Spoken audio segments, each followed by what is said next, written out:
Oh, ano ito? Sabi ni, ano raw, dahil sa nagsasagawa na ng investigasyon, sabi ni Magalong kay Yap, tiniyak niya kay Yap, ni Magalong, not to worry. Ayan. About it, despite, ito po'y sa kabila, ng,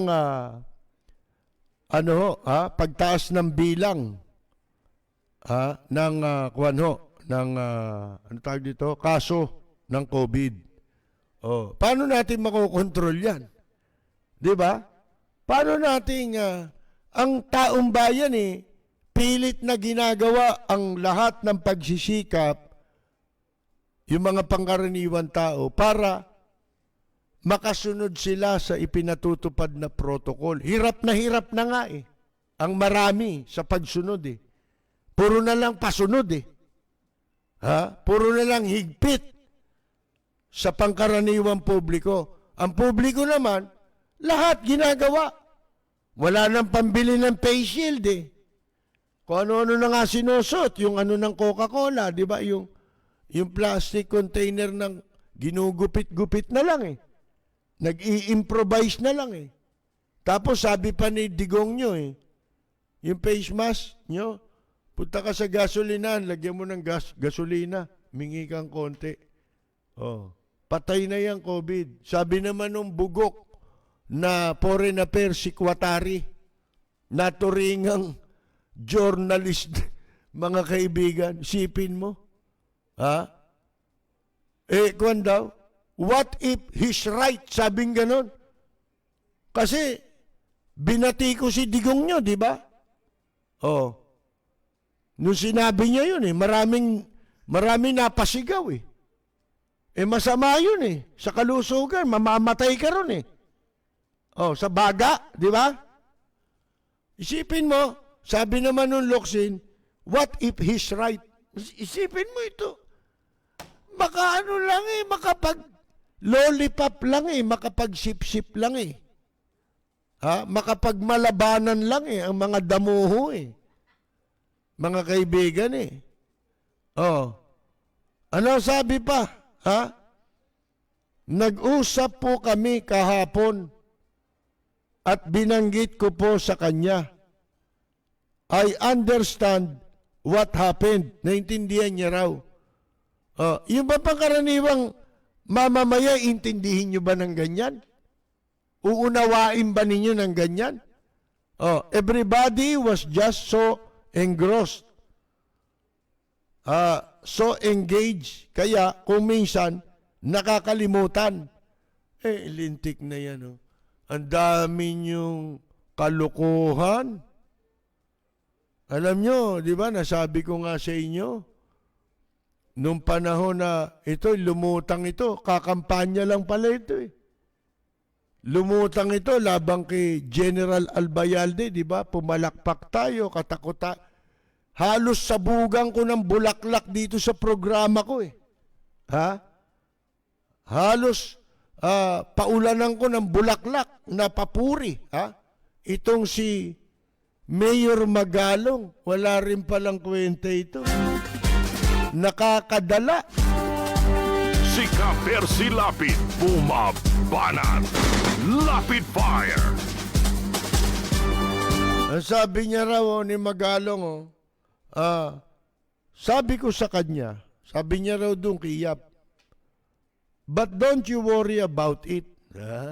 May assurance yung tulong nyo na ginagawa sa siyudad ng Baguio for promoting, for saying good words about Baguio, doon sa aming mga artists, we're considering all of this.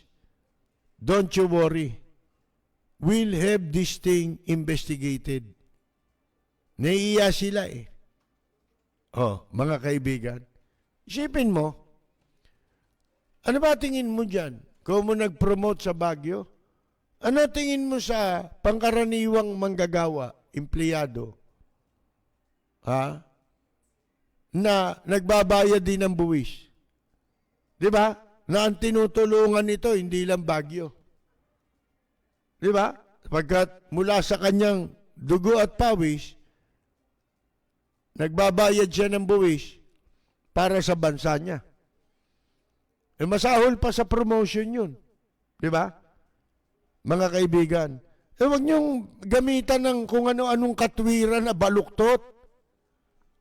Huwag niyong haluan ng ibang issue. Kaya nagpo-promote yan, kaya tumutulong yan. Ang pinag-uusapan dito'y paglabag sa batas. Ibig mo sabihin pwede na rin labagin yung ibang batas. Pwede na rin silang gumawa ng kalokohan. Halimbawa, nalasing sa party, nakahawak ng baril, nagpaputok ng baril niya, pwede na rin yun. Dahil tumulong sila, nag-promote dyan sa Baguio, may malaking katarantaduhan yan. Si Ka-Percy Lapid, bumabanat. Lapid Fire.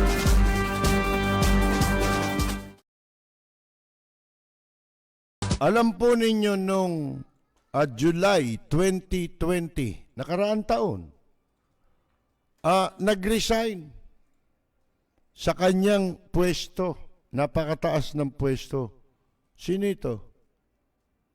Health Minister. Katumbas ng pwesto ni Duque. Francisco Duque. Yan. Yung kanyang katumbas na counterpart sa New Zealand, Health Minister, nag-resign. Alam niyo kung bakit? Last year to pagkatapos na siya ay banatan din ng publiko. Tungkol sa pagresponde ng gobyerno sa coronavirus, at na siya mismo ang lumabag sa lockdown rules. Tingnan niyo ito kaparehong kapareho. Dapat mag-resign ka Di ba? Mag-resign kayo Yung mga public official na nahuhuling lumalabag sa protocol. Mga kaibigan, dapat resign. Ito, tingnan ninyo ito. Si David Clark. Bago siya nag-resign, na-demote siya kagad. Nung siya ay isama niya ang kanyang pamilya na mag-swimming sa beach. May lockdown Ba't kayo nag-swimming? Di ba? Yung pamilya niya pa itong kasama niya. Ang sabi he said continuing in his role was distracting from the government's overall response to the pandemic. Ibig sabihin, nahiya siya, kaya siya nag-resign, kasi nakakadagdag pa siya sa problema ng pandemic. Nadadivert ang atensyon. Imbes na iukol ang buong atensyon ng gobyerno para tugunan ang pandemya, nakadagdag pa siya sa problema kasi nagalit ang publiko ano pa naman? Yung New Zealand pa naman isa sa mga pinakamagaling ang handling. Di ba? Pagkatapos lalabag ka. Parang dito, ang mga karaniwan tao, sinisikap na sundin ang lahat ng ipinatutupad ng gobyerno, kahit baluktot na nga Sunuran pa rin Isipin mo, di ba unfair yun? Kasi lahat gusto natin ay bumuti na ang kalagayan natin. Matigil na yung pandemic na yan.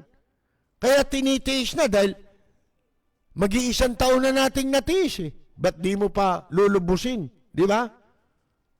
Hanggat matitiis pa. Mga kaibigan, sipin ninyo yan ha. Nag-resign eh. Ang sabi niya, I take full responsibility for decisions made and taken during my time as Minister of Health. Meron pa ngang tinawag pa siya rito, idiot eh. May tumawag pa sa kanya ng idiot eh. Yan daw official na idiot daw yan. Sipin mo may lockdown, nag-beach resort kayo. Si Rocco nga parang pawikan, di ba? Nag-swimming din sa dagat. Sa beach, di ba? Parang butanding na lumba-lumbang hindi mo maintindihan eh. Mababaw lang yung tubig pero nung nahiga si Rocky ron lumalim yung tubig tumaas yung tubig. Mga kaibigan, sipin ninyo yan ha. Yan ba? Parurusahan mo na nga lang Lalo sila Coco Pimentel, mga senador pa yan ha. Tagagawa ng batas, lawmaker, lawbreaker. Di ba? Ako nga sabi ko sa inyo kailan ba ako kailan lumabas yung result natin? Mga 18 or yung hard copy. Pero 17 tinawagan na kami tungkol sa result. 16 yata kami nagpa-swab test. 17 nakatanggap na kami ng tawag na negative ang result. Lahat kami. Pero, yung hard copy, yung pinaka-certification, di ba? Yung doon nakasulat ang detalye. Na ikaw, nagpa-test ka, ganyan-ganyan, ganito, ganon. Nakuha namin, siguro mga, 18 or 19. Hindi pa rin ako lumabas. After na na-swab test kami. Di ba? Inantay mo yung hard copy na resulta. Di ba? Kasi baka mamaya, prank call yung natanggap mo Kasi binigay mo lang yung phone number mo, hindi mo na maalam sino tatawag sa'yo. Di ba? Mabuti na yung inantay mo na yung hard copy bago ulit ako lumabas ng bahay. Sinigurado ko. Hindi, Coco Pimentel positive na, lumabas pa Di ba? Mga kaibigan, kaya nagalit sa kanya ang mga tao. Si Pacquiao, naparusahan ba yan? Ilang beses na si Pacquiao? Nakakadalawa ka na Kasi yung unang nag-positive si Coco Pimentel, sa bahay ni Pacquiao yun. Nagpa-party rin sila ron. Hindi ba? Tapos, nag-positive siya. Lumabas pa ng bahay. Mga kaibigan, sipin ninyo. Pagkatapos, siyempre, si Pacquiao, bahay niya yun, nagpa-swab test sila, di ba? Negative yata. Tapos, inulit na naman niya. Nag-mass gathering na naman siya. Si Roque, nag-mass gathering din, di ba? Mga kaibigan, si public toilet na nabuntisan, na sinasabing nabuntis daw. Si public toilet, hindi naman public servant yan public toilet yan Mga kaibigan, ngayon, ano sabi rito? Yun sa New Zealand. Gayahin ninyo. Dito lang hindi. Dito huli na Lahat ng tapos papadrinuhan ka pa. Ano sasabihin mong walang padrino? Di ba? Ano sasabihin ni Presidente Digong nyo na walang padrino para ka mapwesto? Bakit yung mga nakapwesto na nagkakamali? Hindi mo naman sinisibak, pinagtatanggol mo pa kahit na ang kaso pag nanakaw Tapos sasabihin, saksakin nyo na lang. Mga nangongontrata raw, gumagamit sa pangalan niya, tsaka ng mga cabinet member niyang puro walang kwenta. Ha? Ang talent magsip-sip lang. Walang preno kung bumatikos. Malalim at makatwirang komentaryo.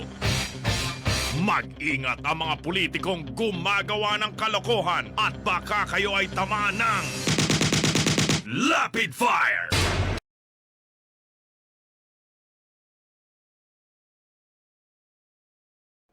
Naku, sa lahat ng bagay ayoko yan Yan nagsisip-sip. At pag nakakita ko ng isang tao, halimbawa, kakilala natin, kausap natin nakakausap natin, maraming nagsisip-sip, iwasan ko na yung taong yun Ha? Kasi baka madamay ako dyan Baka sa bandang uli, malaman niya puro nambobola lang pala yan. Di ba? Kaya lang nagsisip-sip, may kailangan. Ako, wala naman akong kailangan Di ba?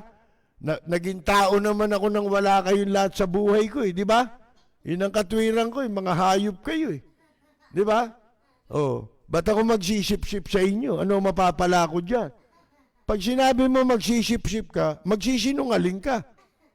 Kaya kanina, napanood ko yung isa sa mga video ng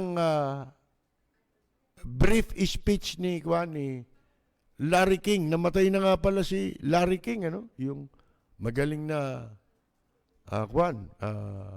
broadcaster, commentator sa Amerika. Katandaan Marami na rin sakit. Siguro parang binigyan siya ng doctorate Nakatoga Yung nagsasalita siya. Alam nyo yung istorya pala niya nung magsimula. Ganun pala talaga yun. Sa radyo siya nagsimula Di ba nakilala natin yan, tayong mga inabot natin siya sa TV na Di ba? Sa television. Yung iba, inabot na siya sa CNN Di ba? Ngayon, kinukwento niya kung paano siyang nakapagsimula sa radyo. Nagtsatsaga siyang mag-apply doon sa isang impilan na sabi sa kanya, dito, pag may isang natanggal dito, o kaya umalis dito, nawala dito, asahan mo, ikaw na ang kapalit.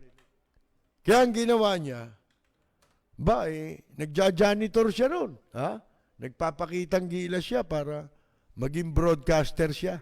Wala pa kasing nun yung mga broadcast journalism, wala pang ganung mga kurso. Di ba? O kaya kung meron man, hindi mo na kailangan yun di ba? Kasi alam nyo sa broadcasting, kailangan naniniwala ka na kaya mo Ganun yan Di ba may mga janitor dyan, dito rin, janitor. Talagang janitor Literally, janitor talaga. Nung nawala ng announcer, pinaupo. Hanggang sa natuto na talaga. Naging broadcaster na.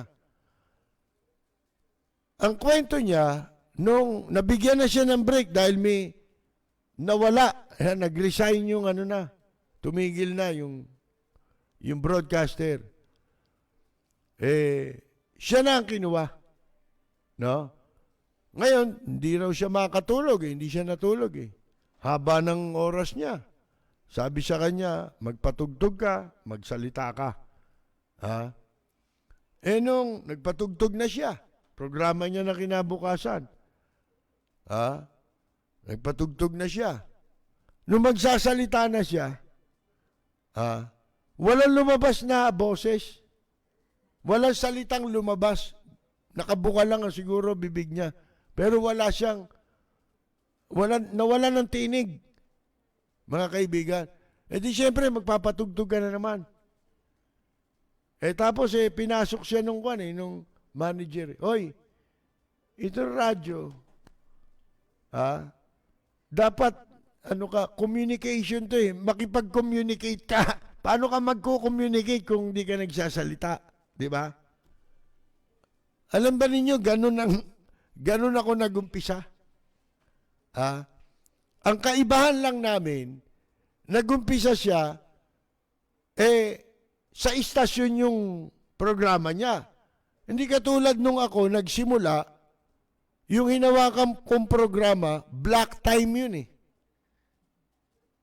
Programa ng tatay ko yun eh. Tinatamad na yung tatay ko dahil hindi naman niya maasikaso lagi dahil meron siyang negosyo, di ba? Na dapat asikasuhin. Kaya, nung ilang araw, bakante yung Himpapawid, nang hinayang ako. Kasi binabayaran niya yun eh. Sabi ko, pwede bang ako muna magpatuloy niyan? Baka kung ano-ano niya pagsabihin mo dyan. Hindi, kako, magpapatugtog lang ako. Tsaka, magbabasa-basa ako. Babasahin ko yung sasabihin ko. Sige pero kinakabahan ng tatay ko sa akin. Baka kung anong pagkakalatang gawin ko sa Himpapawid. Di ba? Nung una, patugtog ako. Tapos bago ako pumunta ng istasyon, nagbasa ako ng mga dyaryo. At pinaggugupit ko rin binaong ko yung dyaryo. Yung mga gusto kong basahin sa Himpapawid, inihanda ko na. No? Babasahin ko lang naman eh. Di ba? Tapos magpapatugtog ako. Yun ang bala ko eh. Para hanggang sa masanay ako. No? Siya inabot din ng matagal eh. Bago may lumabas na boses sa kanya eh. Hindi ko alam kung ilang linggo, gaano katagal siya. Yung si Larry King. Ako araw. Siguro mga tatlong araw na walang lumalabas na boses. Tuwing magsasalita ako. Para akong disc jockey na lang doon nagpapatugtog na lang ako ng plaka. Pero sabi niya, simula nung makapagsalita na siya, ang ginawa niya, sinabi niya kung ano yung totoo. Magandang umaga. Yun. Ako si Larry King. At ito ang kauna-unahan kong makapagsalita sa radyo. Kaunahan na ang pagkakataong makapagsalita ako sa radyo. At ako'y walang tulog. Pagpaumanhinan niyo ko dahil gusto kong magkaroon ng hanap buhay. Gusto kong maghanap buhay. Pagkatapos daw niyang sabihin yun at magpatugtog na siya, siguro nag-react yung mga listener, di ba? Sa kanya. Nakapag-react. Magandang response sa kanya. Yung sumunod na araw, alam mo raw kung ano naging leksyon niya? Na yun ang kanyang pinagpatuloy? Katapatan. Hindi ko muna sa mikropono ka, magsisinungaling ka na kung ano hindi totoo sasabihin mo. Magsabi ka ng totoo, yun ang ibig sabihin niya. Mga kaibigan. Ganun din ako eh. Halos kapareho. At saka ganun din yung walang lumalabas na tinig sa akin. Kaya nung mga sumunod na araw, sinama ko yung, nagumpisa kami, kasama ko yung si Ernie Tagle, yung napakahusay na singer. Ernie Tagle. Ang galing po nun, mga kaibigan. Wala pa akong nakitang singer na ganun. Minsan iinom kami. No? Hindi naman ako malakas uminom eh. Hindi nga nauubos dati yung isang boteng beer eh. Pag uminom ako eh, ala na nabibingi ako eh. Kaya ayokong uminom nung araw eh. Ngayon, si Ernie Tagle, doon ko natuklasan, matalino pala. Isipin mo, ang aming pinag-uusapan, economics, ang galing niyang magpaliwanag. Ha? Singer yun, ha? Eh, naintindihan niya pala yung economics, mga kaibigan, na subject. Eh, mahirap yan, eh. Oh, isipin mo yan. At siya lagi ang kasama ko. Para matuto ko yung kailangan may kausap. Kasi yung programang nagsimula ako, yun nga yung sa DWXI, doon kay Bilarde. Alam nyo kung ano pamagat? Kung yung programa ko dati na ginagamit ng iba, ako unang may programa, 2x2 ang pamagat ng solo program ko. 90s na yon nung gamitin ko yung 2x2, 1995. Pero nung nagsimula ako, 82, dun sa kay Mike Bilarde, dun sa, alam nyo kung ano programa, ano pamagat ng programa? Ginagamit din ngayon. Malaking himpilan din. Ang pamagat nun, on the spot. Programa yon ng tatay ko. Alas 10 ng gabi hanggang alas 12 ng hating gabi. Itong oras na ito.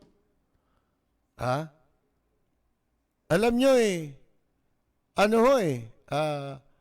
yung father ko, ang siyang nag-umpisa sa radyo ng ganong format na dialogue. Pagkatapos nung ilang buwan medyo marunong na ako magkomentaryo. Kukomentaryo na ako. Kumuha pa ng ibang programa ang tatay ko na binabayaran din niya. Sa isang impila, sa DCME naman. O yan, si Elsa, yung kasama natin ditong bossing ngayon dito sa himpilang ito. Kasama namin yan doon sa DCME. Doon siya dati empleyado. Kami mga komentarista nung araw doon. Ako pinakabata noon. Tapos meron pang kinuha ang isa pang programa ang tatay ko sa sabay-sabay yun ako na nagbo-broadcast sa umaga. Umaga ako rin sa DCME 1 oras at 2 oras sa gabi sa 2 station. Ganun tayo nagsimula. Kaya nagulat ako, ganun pala talaga. Yung nagsisimula na hindi ka dumaan sa mass communication. Hindi naman kailangan kasi komentarista ka eh. Di ba? Yung mass communication para yan sa mga announcer, newscaster, magbabasa ka ng balita, at magbabalita ka. Pero kung komentarista ka, ang pakikinggan sa iyo, hindi naman yung boses mo eh.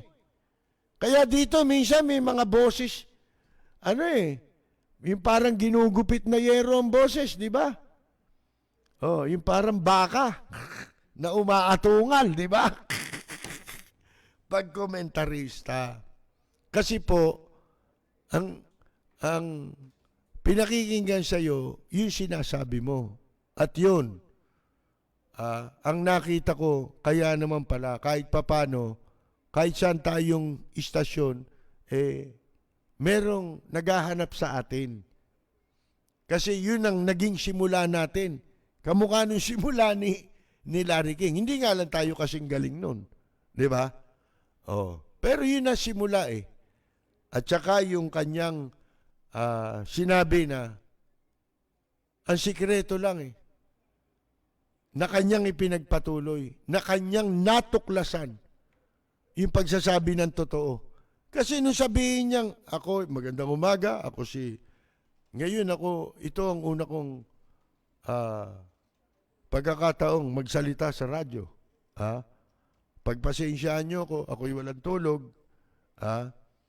At gusto ko lang maghanap buhay. Mga kaibigan. Sipin mo, siguro umani siya ng mga reaksyon. Narinig ka kagad eh. Alam niyo, nakakataba ng puso yun. Kahit ako nung nag-uumpisa, gano'n, may mga tumatawag. After my broadcast. Doon magsisimulang, ika nga po magkaroon ka ng ng tinatawag na, tawag dito, inspirasyon. na ipagpatuloy.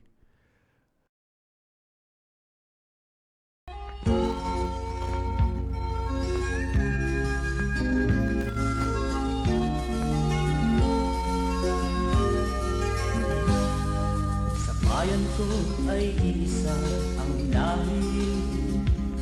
Dito'y wala ang pagkukunwari.